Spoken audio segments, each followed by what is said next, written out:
Okay, dokay, and fucking A, it's time for Let's Argue, where I take on all your hot takes, unpopular opinions, and tough questions about anime. It's a ripoff of a show that Anthony Fantano does, but I'm an anime guy, so it's a little bit different. Boole says, as much fun and as easy as it is to make fun of newer fans who only watch seasonal anime and haven't really gotten a chance to build up a diverse taste, they're largely the reason anime is still alive and thriving today. I remember circa 2014-2015, anime certainly looked like it was getting pretty close to death, with big studios closing left and right and money running dry. Then all of a sudden, the now coined ironic weeb era came through with breakout hits and propelling anime into the mainstream over here in the West. I don't know about your timetable here. I mean, 2010 was when it looked like anime studios were closing, like a lot of big stuff, Madhouse going bankrupt, Gonzo splintering into pieces, but all of this led to new studios forming out of their ashes, oftentimes multiple new studios. So if anything, the early 2010s was an era of tons of new things going on, new studios opening up and trying to get their footing, for instance, Gainax sort of splintering into 3 different studios, and now we've got Trigger, Gaina, and I think Gainax still exists in some form, but I don't think any of this has led to an overall decline.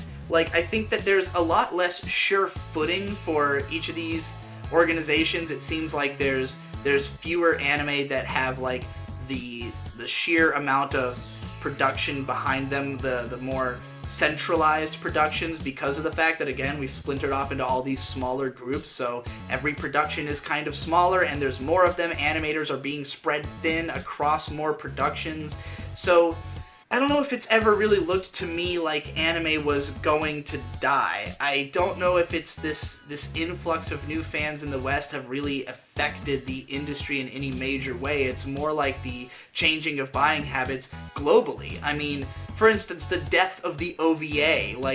Obviously, OVAs became really difficult to sell in an era where as soon as something comes out, it's going to be uploaded onto the internet, and people just don't want to have to pay for it if they don't have to. That goes for American or Japanese fans. So that just became kind of an untenable market, except for things that are tied into major properties already. So but now we have the rise of the ONA and the rise of Netflix. So I don't think any of this really has to do with how many new fans there are, as opposed to just the way that things are naturally shifting because of technology. Jacob says, Summer Wars is a boring clusterfuck that falls apart at the end and was never interesting. I don't know how you could have this opinion. Summer Wars is super fun. It's a really interesting take on a big family scenario, not something you necessarily get a lot of in anime. Those big multi-generational Asian families having a gigantic get-together with this powerful matriarchal figure who, has this incredibly badass moment before the end. You've got really cool animation, some great fights, just really lively production. I think Summer Wars is a fucking blast. I love that movie. Bruh asks, why do anime characters explain jokes after they're told? Somebody actually asked a tough question instead of just giving it a popular opinion. I don't think it's so much a matter of explaining the joke as reacting to it. There's a very popular style of comedy in Japan where you have the bokeh and the tsukomi. The bokeh is the idiot, the tsukomi is the straight man. So basically one character says something ridiculous and then the other one chastises them for having said something ridiculous. It's something that I think is easily lost in translation if you either are watching a dub or maybe if the subtitles don't really convey the difference in the intonation of how each character is speaking. You really have to pay attention to how the delivery is. A lot of it is just sort of pointing out how ridiculous what the character just said is, because I think this has to do with Japanese culture and the idea that individualism is kind of laughable in and of itself. Doing something besides the norm is so frowned upon in their culture that just pointing out that someone is doing something abnormal is funny in and of itself. Definitely a very Japanese brand of humor, and I get why a lot of Westerners don't appreciate it, but the more of it you experience, the more you can kind of understand the flow of that comedy and what makes it enjoyable. The Anime Binge Watcher says that Angle Beast is oddly underrated for how popular it is. Making it one cour was the right choice, as it gives the show some of the tightest writing I've ever seen. Just the first episode alone is a masterclass in story setup. interesting take. I mean, one of the biggest problems that people have with Angel Beats is that it is so just like slammed into a tight space. The story beats are happening constantly. The tone is always whiplashing left and right. And it was originally intended to be a longer show. It was a very truncated production. This has been, chronicled. A lot of people shit on the show for that reason. Personally, that's exactly what I like about it. I like that it's so unhinged, that it doesn't waste your time, that it's always going in a direction you don't expect. I mean, if you're somebody who's coming at it from the perspective of like, I want this story to make the most sense and be the best that it possibly can be, I understand why you would not enjoy this show.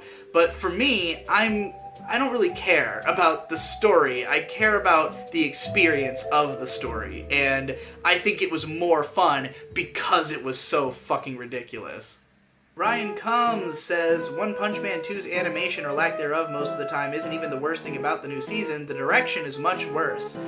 I mean, I'd be willing to believe this is true. I haven't watched the new season yet, but I think that when people talk about the visuals in a show, most people don't really have the lexicon to describe like exactly what they mean. Like, people will say bad animation when maybe they mean bad artwork, bad design, bad directing. Like, the point is that the visuals are the problem. I definitely would encourage people to start using the phrase bad visuals as opposed to bad animation if you're not specifically referring to the animation. But then again, there are some people who say things like, this anime has bad graphics, and then I just go, well, I get what you're trying to say. Mario says, if you watched K-On! For the first time today, you would find it boring and think that nothing happens. And this is referring specifically to me and my opinions. I don't know, like, when I saw K-On! When it came out, I wasn't exactly a huge fan of it. Like, I thought it was good. I liked that genre of shows. But what's made K-On! Grow for me is the comparison to all the other shows of its ilk. It's the realization of just how much effort was put into the show, how well directed it is, how the timing and pacing of scenes is so interesting, how great the voice acting is, how detailed the setting is. If you watch my video, K-On! The Ultimate Adaptation, I go into a lot of detail about that. That was not all stuff that I immediately recognized about the show. I made it through the first season thinking it was above average for the genre.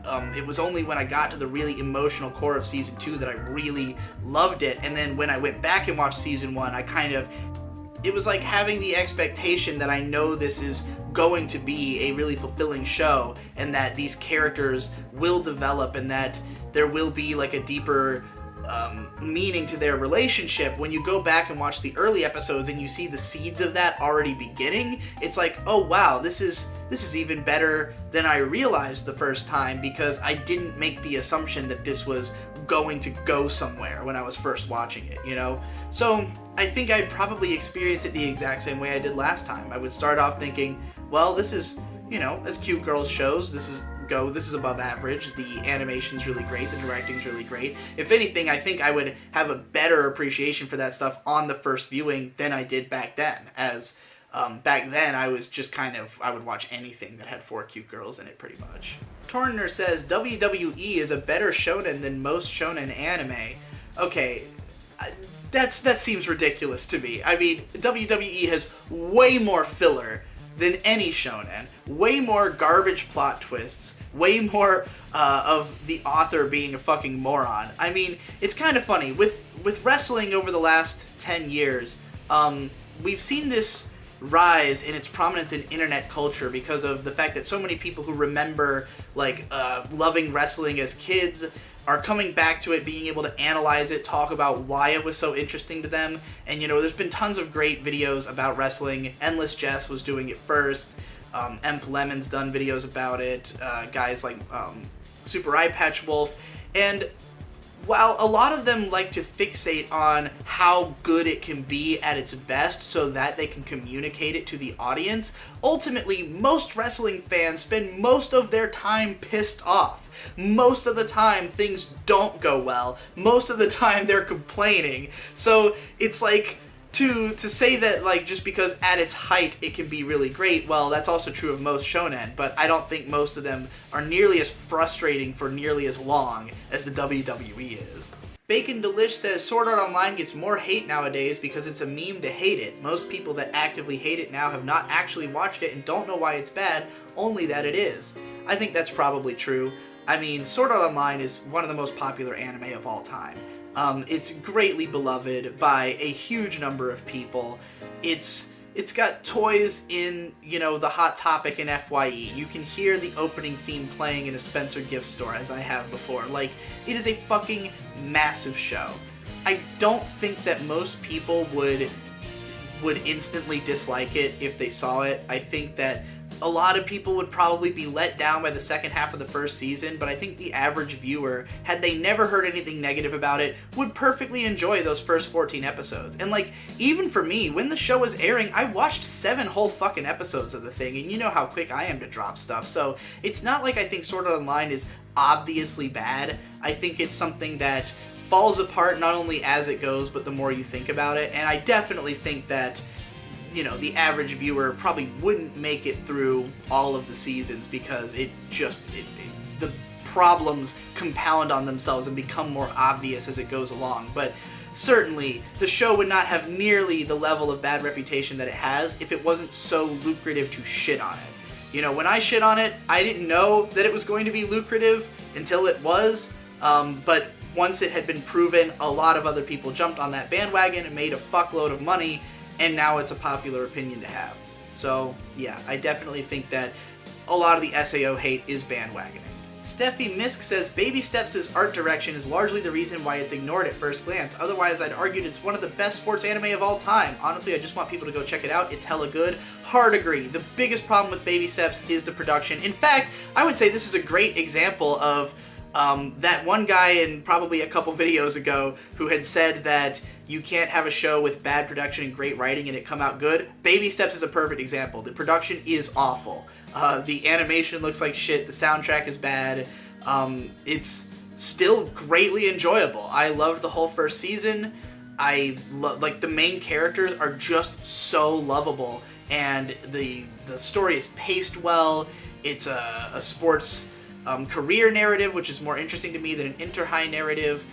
I think it's one of those that, like, I feel like I could watch it forever just because the characters are so fun to spend time with. And I definitely think that the case could be made that the anime is not really worthwhile if you have the manga, because the manga art is a lot better than the anime art. But yeah, Baby Steps is super underrated, and by far the biggest reason is that it looks like dick.